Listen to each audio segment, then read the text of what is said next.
பிரெக்னன்சில exercise பண்றதுனால என்னென்ன benefit இருக்குன்னு உங்களுக்கு தெரியுமா? Pregnancy yoga, pregnancy exercises, breathing exercises இதெல்லாம் பண்ணும்போது நம்மளோட மசில்ஸ் எல்லாமே ரிலாக்ஸ் ஆயிடும். ஸோ அதனால உங்களுக்கு பிரெக்னன்சில வர அந்த muscle back pain, leg pain இதெல்லாம் கம்மியாயிடும். இது இல்லாம நம்ம பெல்விக் ஃப்ளோர் மசில்ஸ் ஸ்ட்ரெங்தன் ஆயிடும். ஸோ ஸ்ட்ரெங்தன் ஆகும் என்ன ஆகும், டெலிவரி டைம்ல உங்களுக்கு பேபியை புஷ் பண்ணும்போது ஈஸியா இருக்கும். அண்ட் பிரீத்திங் எக்ஸசைஸ் பண்ணும்போது டெலிவரி டைம்ல அந்த பெயின் வர டைம்ல நீங்க பிரீத்திங் பண்ணும்போது உங்களுக்கு அந்த பெயின் கொஞ்சம் கண்ட்ரோல் பண்ண முடியும். ஸோ இதெல்லாம் பெனிஃபிட்டா இருக்கு.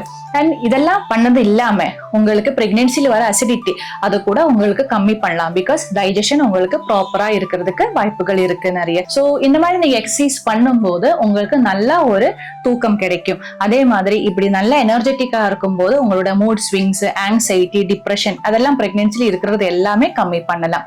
அண்ட் இதை யார் யாரு பண்ணலாம் அப்படின்னா கண்டிப்பா உங்களோட டாக்டரை கன்சல்ட் பண்ணதுக்கு அப்புறம் மட்டும்தான் நீங்க அதை ஸ்டார்ட் பண்ணணும்.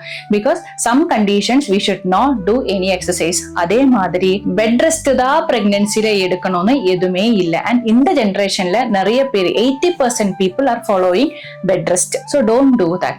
நீங்க உங்க பிரெக்னன்சில என்னென்ன எக்ஸசைஸ் பண்ணிருக்கு, அதனால உங்களுக்கு என்னென்ன பெனிஃபிட்ஸ் வந்திருக்குன்னு ப்ளீஸ் கமெண்ட் பண்ணுங்க.